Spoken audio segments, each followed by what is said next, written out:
A help sign was discovered in the mud by a father and son who were camping far into the forest. The police were taken aback by what they did after making this unsettling finding, which made them fear for their own safety. Sons and fathers like spending time together because it allows them to connect and get to know one another better. It's critical to have positive, solid ties with immediate family members. Thomas, his little son, thrilled at the chance to spend more time with his father when Ryan offered to take him camping. Welcome to USA Stories channel. Do not forget to subscribe and activate the bell button to receive all new updates. Now let's go to the story. Though Ryan didn't spend a lot of time at home and was frequently working, Thomas couldn't criticize him for trying to be a better parent and for making such significant and positive changes in his life. They made the decision to camp deep in the forests after driving several kilometers outside of their community into the forest. Ryan and Thomas were excited to reconnect with nature and partake in healthy bonding activities like fishing, building a campfire, telling tales, and toasting marshmallows on sticks, since the forest covered a large area and was breathtakingly beautiful. There was silence on the trip to the woodland. While distributing candies and Coke amongst them, Ryan and Thomas turned up their favorite music and started singing along loudly. While driving, they didn't pass many other automobiles, but Ryan wasn't counting on it. People tended to choose a more direct path that skirted the greenery because the forest extended for kilometers on end. The occasional automobile would pass them, but that was all. There was no doubt that the excursion would be peaceful and enjoyable. There was a time when they passed a big crowd of people standing by the road, everyone in brightly colored coats, but Ryan and Thomas didn't really pay them any mind, just a quick glance. After pulling into a lay-by, they spent hours walking through the woodland to find the ideal location for their campsite. Ryan was aware that there was a large creek that ran for kilometers someplace among the woods. They could probably track down and hunt their own food, and there was a fair possibility they would encounter some of the local fauna if they set up camp there. They got to work erecting their tent. The tent was spacious enough to accommodate both of them. Ryan made sure it was in a beautiful open area where they could construct their campfire without having to worry about blowing up the trees around. Though it went down a steep slope, the river was just a few meters away. There was no way the water could get to them in the event of a sudden rise. It was the perfect place to camp. First, there was fishing. With their rods dangling into the water, the two sat on the riverbank. It was a lovely time of father and child connecting as they chatted about a wide range of topics. Ryan and Thomas were aware that they would remember and treasure it in the future.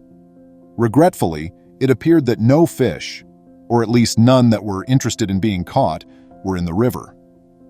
So a few hours later, they gave up on the plan and went hunting for a small deer or maybe a rabbit to eat in a more heavily forested region. They zipped their tent carefully before setting it aside to prevent a scavenger from stealing their supply of delicious goodies. For a duration of 5 to 10 minutes, the father and son strolled silently, listening for any noise made by nature. When they eventually came to a split in the trail, Ryan took one direction and his son Thomas took the other. It appeared that the pathways reunited some 100 meters farther on, suggesting that nothing untoward could occur during that duration. They made every effort to remain very quiet as they parted ways. Being as silent as possible is, after all, part of the art of hunting. Any disturbance may frighten the animal away and ruin your chance of catching it. Ryan and Thomas both searched the floor for any new footprints they might track, but there was hardly any sign of any creatures at all.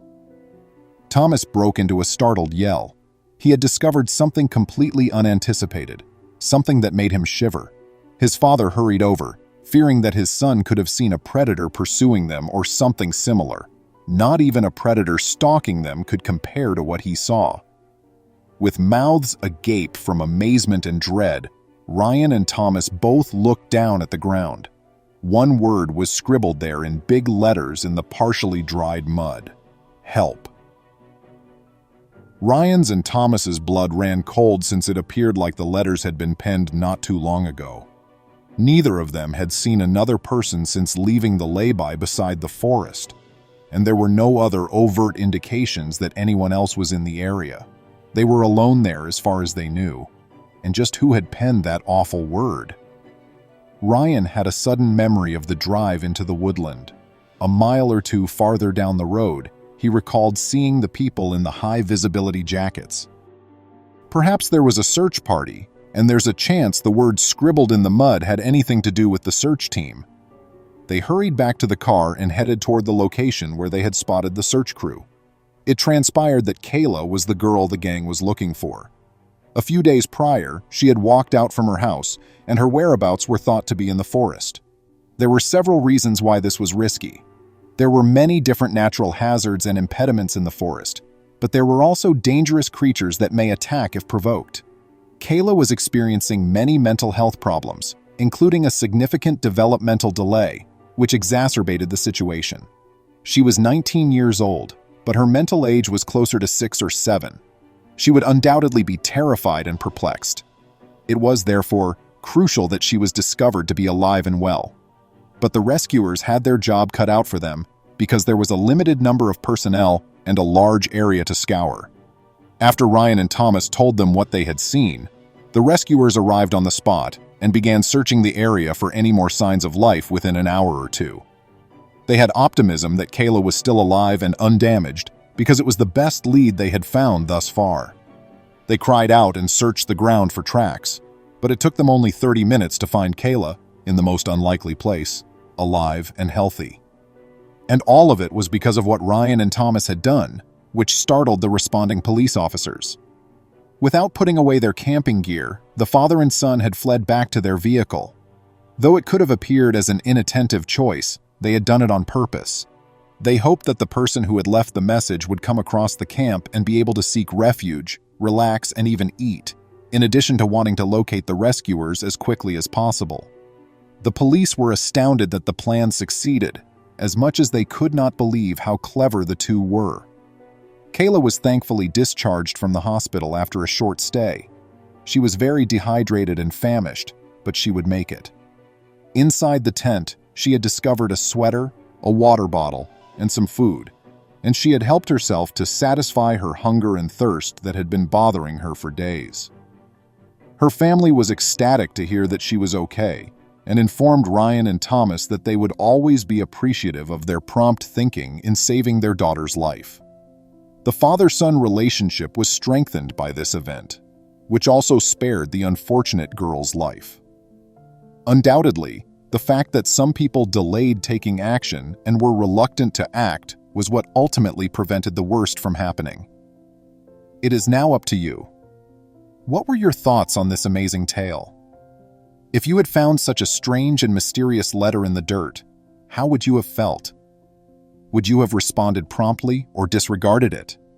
Please feel free to share your ideas and opinions in the space provided for comments below, as we always appreciate hearing from you. Please remember to subscribe to our channel, give us a thumbs up, and turn on the notification bell so you won't miss any of our videos. If you enjoyed the tale, the next video that plays on your screen will probably move you too.